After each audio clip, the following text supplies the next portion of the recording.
அனைவருக்கும் வணக்கம். இந்த 2026 வருடத்தில் மே மாதம் நம்மளோட ராசிக்கு எப்படி இருக்கு அப்படிங்கிறத இப்போ நம்ம டீப் அண்ட் கிளியராக பார்க்கலாம். வீடியோட எண்டில் நிறைய கிளாரிட்டி கொடுத்துருக்கேன். வீடியோ முழுமையாக பாருங்க. மேலும் பதிவை ஸ்டார்ட் பண்ணுறதுக்கு முன்னாடி நம்ம சேனலை நீங்கள் சப்ஸ்கிரைப் பண்ணாமல் இருக்கீங்கன்னா மறக்காமல் சப்ஸ்கிரைப் பண்ணிக்கோங்க. அப்படியே பக்கத்தில் இருக்க பெல் சிம்பிளை கிளிக் பண்ணி நோட்டிஃபிகேஷனும் ஆன் பண்ணி வச்சுக்கோங்க. அப்போ தான் நாங்கள் பதிவிடக்கூடிய பதிவுகள் அனைத்தும் உங்களுக்கு உடனுக்குடனே நோட்டிஃபிகேஷனாக கிடைக்கும். இப்போது காலபுருஷனுக்கு 7வது ராசியாக வரக்கூடியது துலாம். துலாம் ராசியுடைய அதிபதி கலைகளின் அதிபதியாக பார்க்கப்படக்கூடிய சுக்கிர பகவான். இந்த மே மாதத்தை பொறுத்த வரைக்கும் துலாமுக்கு மாத கிரகங்கள்லாம் நம்ம அனலைஸ் பண்ணி பார்த்த வரைக்கும் 6ஆம் இடம், 7ஆம் இடம், 8ஆம் இடம், 9ஆம் இடம் இந்த 4 ஸ்தானங்களை இந்த மாத கிரகங்கள் ஆக்டிவேஷன் பண்ணுது. அதாவது 6ஆம் இடத்துல செவ்வாய் சனி கூட்டணி மாதத்தோட பிகினிங்ல இருக்கும். 7ஆம் இடத்துல சூரியன் புதன் கூட்டணி, இதுல சூரியன் உச்சமா இருப்பாரு. சூரியனை பொறுத்த வரைக்கும் நமக்கு லாபஸ்தானாதிபதியாக வந்துருவாரு. அவர் 7ஆம் இடத்துல வந்து உச்சமாகி புதனோட இணைறது ஒரு வகையில நல்லது. அடுத்தது பாக்குறது 8ஆம் இடத்துல நம்முடைய ராசிநாதன் ஆட்சி பலத்தோடு இருப்பாரு. அதான் ராசிநாதன் 8ஆம் இடத்துல மறைஞ்சாலும் அங்க ஆட்சி அடைகிறாரு. ரிஷப வீட்டுல இருக்காரு, சொந்த வீட்டுல இருக்காரு. அது ஒரு வகையில நல்லதுதான், பெருசா குற்றம் இல்ல. சனி பார்வையில இருக்கிறதும் இந்த சுக்கிரனுக்கு ஒரு மிகுதியான பலத்தை தான் கொடுக்குமே தவிர ஒரு டிமெரிட்டை கொடுக்காது. அடுத்தது நம்ம பாக்குறது 9ஆம் இடத்துல குரு. அது கொஞ்சம் ஆவரேஜ் தான். குரு வந்து நமக்கு விசேஷ ஆதிபத்தியம் இல்லாத ஒரு கிரகம். அவர் 3-6க்கு அதிபதியா வந்துருவாரு. இந்த 3-6க்கு அதிபதியா வரக்கூடிய கிரகம் பாகியஸ்தானம் அப்படின்னு சொல்லக்கூடிய 9ஆம் இடத்துல இருக்கிறது அந்த அளவுக்கு நல்லது இல்லை. முயற்சி, அங்கீகாரம், தந்தை சம்பந்தப்பட்ட விஷயம், தந்தையுடைய தேக ஆரோக்கியம் சம்பந்தப்பட்ட விஷயம், இதுல ஒரு மாதிரி வருத்தத்தையும் ஏற்றத்தாழ்வுகளையும் மாத்தி கொடுக்கும். என்னதான் அவர் இயற்கை சுபர் அப்படி இப்படின்னு சொல்லி வர்ணிச்சாலும் துலாம் ராசிக்கு முழு சுபகிரகமாக பார்க்கப்படக்கூடியது வந்து சனி பகவான் தான். சனி தான் உங்களுடைய ராசிக்கு யோகர். அவர் நல்ல நிலையில இருந்தாதான் துலாம் ராசிக்காரர்களுக்கு ஒரு மிகுதியான வளர்ச்சி அப்படிங்கிறது கிடைக்கும். இங்க சனி வந்து நேர்முக வலு அடையாம மறைமுக வலு அடைஞ்சிருக்காரு. அதாவது 6ஆம் இடத்துல சனி பகவான் பாவ கிரகங்கள் 3, 6, 10, 11 இந்த ஸ்தானங்கள் இருக்கிறது வலிமை. அதன் வகையில உங்களுடைய யோகாதிபதியாக சொல்லக்கூடிய சனி பகவான் இந்த மாதத்துல மறைமுக வலுவோட செவ்வாயோட கூட்டணியில வராரு. அடுத்து நம்முடைய ராசிக்கு 11ஆம் இடத்துல கேது, மேலும் நம்முடைய ராசிக்கு 5ஆம் இடத்துல ராகு. இதுதான் இந்த மாதத்துக்கான கிரக நிலைகள். இப்போ இந்த மே மாதத்தை நம்ம ரிசர்ச் பண்ணி பார்த்த வரைக்கும் ஃபர்ஸ்ட் செவ்வாய் சனி கூட்டணி 6ஆம் இடத்துல தைரியம் நல்லா இருக்கும், முயற்சி சிறப்பா இருக்கும், எதையும் போராடி வெல்லக்கூடிய ஆற்றல் இந்த மாதத்துல உங்களுக்கு கிரியேட் ஆயிடும். அது வந்து நான் உங்களுக்கு ஒரு பெரிய ஃபேவரா பாக்குறேன். துலாம் ராசியை பொறுத்த வரைக்கும் எதிரிகளுடைய தொந்தரவு குறைய ஆரம்பிக்கும். எதிரிகளை வெற்றி கொள்வீங்க. உங்களுக்கு யாரெல்லாம் போட்டியா இருக்காங்களோ அந்த போட்டிகள்ல உங்களுக்கு ஆப்போசிட்ல இருக்கிறவங்கள வீழ்ச்சி அடைய வச்சு நீங்க வெற்றி அடைவீங்க. அதுக்கு இந்த மாதம் ஃபேவரா இருக்கு. இந்த மாதத்துல கோபம், சோர்வான மனநிலை இதெல்லாம் கொஞ்சம் குறைச்சிக்கிறது நல்லது. கொஞ்சம் ஆக்டிவா உங்களை வச்சுக்கிறதுக்கு முயற்சி பண்ணுங்க. 6ஆம் இடத்துல செவ்வாய் சனி கூட்டணி இருக்கும்போது வந்து பார்த்தோம்னா தாயார் சம்பந்தமான விஷயங்கள நிறைய வருத்தம் வந்துடும். தாயாருடைய தேக நலன், தாய் சம்பந்தப்பட்ட விஷயம், தாய் வழி உறவுகள் சம்பந்தப்பட்ட விஷயம், இதுல எல்லாம் சற்று அக்கறை, கவனம் அப்படிங்கிறது நிச்சயமா இருக்கணும். அடிக்கடி தாயாரோட கருத்து போராட்டம் ஏற்படுறது வாய்ப்பு இருக்கு. அதுல கொஞ்சம் கவனமா இருந்துக்கணும். அடுத்தது வந்து கல்வி சம்பந்தமான விஷயங்கள ஒரு மாதிரி குழப்ப மனநிலை சற்று அதிகமா கொடுக்கும். ஏன்னா 4ஆம் அதிபதி 6ஆம் இடத்துல மறைகிறாரு. அது மட்டும் இல்லாம இந்த மாதத்துல செவ்வாயோட வந்து இணைகிறாரு. எனவே முதல் 11 நாட்கள் ஒரு மாதிரி குழப்ப மனநிலை சற்று அதிகமா இருக்கும். ஸ்டூடெண்ட்ஸ் இந்த மாதத்துல 11ஆம் தேதிக்கு பிறகு உங்களுடைய முக்கிய முடிவுகள், முக்கிய மாற்றங்களை வச்சுக்கிறது ரொம்ப நல்லது. உயர்கல்வி படிக்கிற மாணவ மாணவிகளுக்கு இந்த மாதத்தோட செகண்ட் ஹாஃப் ரொம்ப ஃபேவரா இருக்கு.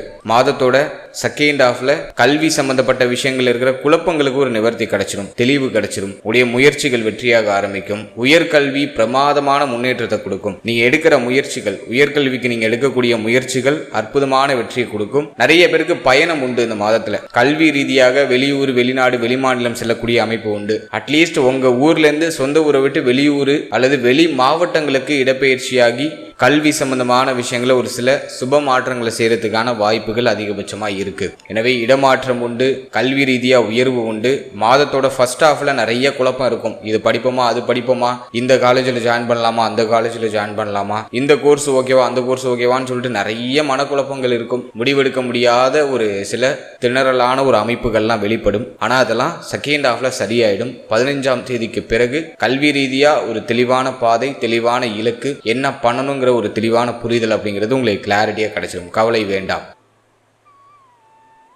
அடுத்தது இந்த மாதத்தை பொறுத்த வரைக்கும் நல்ல கான்ஃபிடன்ஸ் அதிகமாக இருக்கும். சூரியன் உச்சமாகி சூரியனுடைய பார்வை நம்முடைய ராசியில் இருக்கு. ரொம்ப நல்ல விஷயம். தைரியமாக இருப்பீங்க, கான்ஃபிடென்ட்டாக இருப்பீங்க, மற்றவங்களுக்கு தன்னம்பிக்கை ஊட்டுவீங்க. உங்களுடைய வார்த்தைகளில் ஒரு மேஜிக் இருக்கும். மற்றவங்களுக்கு ஆறுதல் அதிகமாக சொல்லுவீங்க. உங்களுடைய தன்னம்பிக்கையை பார்த்து மற்றவர்கள் வியப்படைவாங்க. அந்த அளவுக்கு ஒரு கான்ஃபிடென்ட்டாக ஒரு போல்டாக இருப்பீங்க. இந்த மாதத்தில் நல்ல வழிகாட்டுதல் இந்த மாதத்தில் நிறைய பேருக்கு கொடுப்பீங்க. ஆலோசனைகள் நிறைய பேருக்கு கொடுப்பீங்க. அதன் மூலமா ஒரு உயர்வான ஒரு மரியாதையும் உங்களுக்கு இந்த மாதத்தில் கிடைக்கும். மேலும் இந்த மே மாதத்தை பொறுத்த வரைக்கும் சூரியன் புதன் இணைவு நம்மளுடைய ராசிக்கு 7ஆம் இடத்துல இருக்கிறதுனால, அதுவும் உச்ச சூரியனாக இருக்கிறதுனால சமுதாயத்துல மதிப்பு மரியாதை உயரக்கூடிய அமைப்பு உண்டு. சமூக சேவைகள் இந்த மாதத்தில் செய்யறதுக்கு முயற்சி செய்வீங்க. அதன் மூலமாக சமுதாயத்துல மதிப்பு மரியாதை உயரும். அரசியல் ஈடுபாடு நிறைய பேருக்கு வரும்.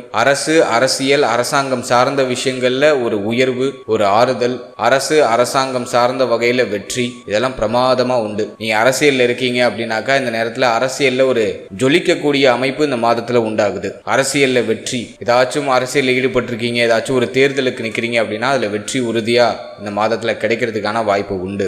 அரசாங்கம் சம்பந்தப்பட்ட விஷயமெல்லாம் பிரமாதமான மாற்றத்தையும் வளர்ச்சியும் அடையும். அரசு உத்தியோகத்தில் இருக்கீங்கன்னாக்கா இந்த மாதத்துல சம்பள உயர்வு, பதவி உயர்வு, உங்களுடைய கௌரவம் உயர்றது, பணிபுரியக்கூடிய இடத்துல உங்களுக்கு பொறுப்புகள் அதிகரிக்கிறது, இதெல்லாம் பிரமாதமா இருக்கு. எதுவும் நெகட்டிவா இல்லை. அடுத்தது நம்ம பார்க்கறது 7ஆம் இடம் அப்படிங்கிறது திருமண முயற்சிக்கு இந்த மாதம் ஃபேவரா இருக்கா அப்படின்னா இந்த பேச்சுவார்த்தைகளை தொடங்க ஸ்டார்ட் பண்ணுவாங்க. 9ஆம் அதிபதி 7ஆம் இடத்துல இருக்காரு. தந்தை வழி உறவுகள்ல இருந்து இந்த திருமண முயற்சிகள், திருமண பேச்சுவார்த்தைகள்லாம் ஸ்டார்ட் பண்ணுவாங்க. தந்தையே இந்த மாதத்துல திருமண பேச்சுக்களை அதிகமா எடுக்க ஆரம்பிப்பாங்க. எனவே திருமண முயற்சிக்கு இந்த மாதம் ஃபேவரா இருக்கா இல்லையா அப்படின்னு பார்த்தோன்னா 11ஆம் தேதிக்கு பிறகு திருமண முயற்சிகளை தாராளமா செய்யலாம். 11ஆம் தேதிக்கு பிறகு திருமண முயற்சிக்கு ஃபேவரா இருக்கு. ஏன்னா 7ஆம் அதிபதி 7ஆம் இடத்துலயே வந்து ஆட்சி ஆயிடுவாரு. என்னதான் அவர் வந்து பாவகிரகமாக இருந்தாலும் அவர் தான் 7ஆம் அதிபதி உங்களுக்கு. எனவே தாராளமா இந்த மாதத்துல முயற்சி செய்யலாம். சுப செய்தி உறுதியா உண்டு. 11ஆம் தேதிக்கு பிறகு அந்த சுப செய்திகள் கிடைக்க ஆரம்பிக்கும். திருமண முயற்சி சம்பந்தமான பேச்சுவார்த்தைகள் உறுதியாக இந்த மாதத்துல உங்களுடைய ஃபேமிலியில இருக்கும். தடைப்பட்ட சுப நிகழ்வுகள் தடையில்லாம இந்த மாதத்துல சுப விசேஷமா கன்வெர்ட் ஆகும். எதுவும் பெருசா நெகட்டிவா இல்லை.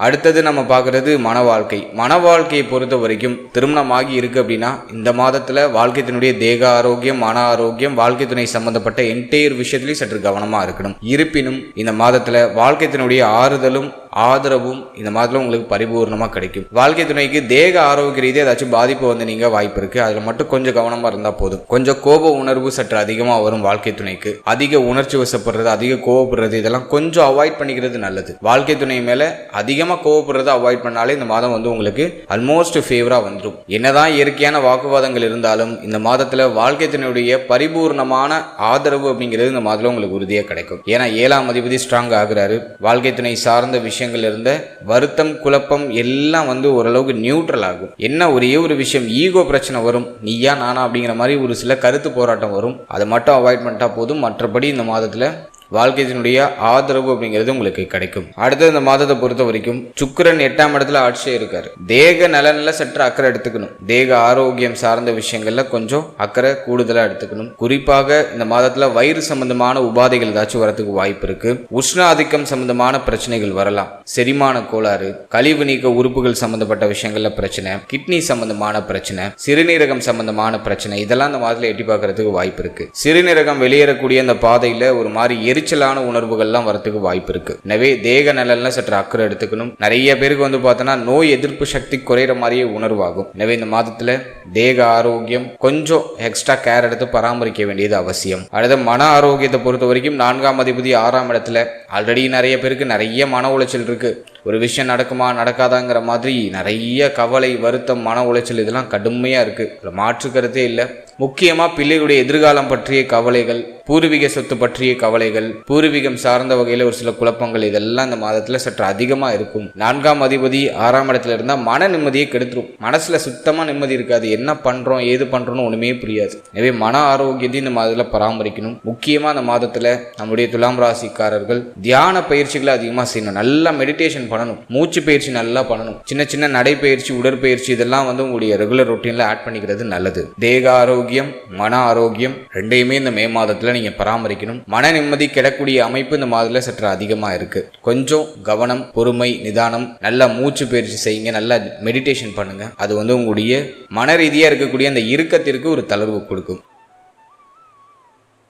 அடுத்தது குழந்தை பாகியம், இதெல்லாம் நம்ம ரிசர்ச் பண்ணி பார்த்த வரைக்கும் 5ஆம் இடத்துல ராகு, 5ஆம் அதிபதி 6ஆம் இடத்துல மறைந்த ஒரு அமைப்பு. இந்த மாதத்துல வேற செவ்வாயோட வேற இணைஞ்சிடறாரு. குழந்தை பாகியத்துல தடை அமைப்பு வெளிப்படுது. புத்திர பாகியத்துக்கு இந்த மாதம் எக்ஸ்பெஷலி பெருசா ஃபேவரா இல்ல, கொஞ்சம் குழப்பமா தான் இருக்கு. கொஞ்சம் பொறுமை, நிதானம், மருத்துவருடைய ஆலோசனை இதெல்லாம் நீங்க கேட்டு செயல்படும் பொழுது தடை தாமதத்தோட ஒரு சில குழப்பங்களுக்கு பிறகு சுப செய்தி கிடைக்க வாய்ப்பு இருக்கு. பிரெக்னன்சியா இருக்கிறவங்க இந்த மாதத்துல கொஞ்சம் கவனமா இருக்கணும். படிக்கட்டு ஏறுறது இறங்குறது, வண்டி வாகனங்கள்ல பயணிக்கும் போது இந்த மாதிரி சமயங்கள்ல சற்று கவனமா இருக்கணும். அடுத்தது நம்ம பார்க்கறது பிள்ளைகளை பொறுத்த வரைக்கும் இந்த மாதத்துல பிள்ளைகளுடைய எதிர்காலம் பற்றிய கவலைகள் அதிகமா எட்டி பார்க்கும். அடிக்கடி பிள்ளைகளோட கருத்து போராட்டம் வரதுக்கு வாய்ப்பு இருக்கு. பிள்ளைகளுடைய செயல்பாடுகள் பற்றிய கவலைகள் சற்று அதிகமா இருக்கும். பிள்ளைகள் சொல் பேச்சு கேட்க மாட்டாங்க, நம்முடைய சொல்லுக்கு மரியாதை கொடுக்க மாட்டாங்கிற மாதிரியான வருத்தம், கவலை, அல்லது பிள்ளைகளுடைய தேக நலன் பற்றிய கவலை இதெல்லாம் சற்று அதிகமா இருக்க வாய்ப்பு இருக்கு. மே மாதத்துல பிள்ளைகள் சார்ந்த அத்தனை விஷயத்திலையும் சற்று கவனம், நிதானம், பொறுமை இருக்கிறது ரொம்ப அவசியம். அடுத்த இந்த மாதத்துல 2ஆம் அதிபதியாக வரக்கூடிய செவ்வாய் 6ஆம் இடத்துல கோபமான வார்த்தைகள் அதிகமா வெளிப்படுறதுக்கு வாய்ப்பு இருக்கு. வார்த்தைகள்ல ரொம்ப கவனம் தேவை. பேசக்கூடாத வார்த்தைகளை பேசுறதுக்குலாம் வாய்ப்பு இருக்கு.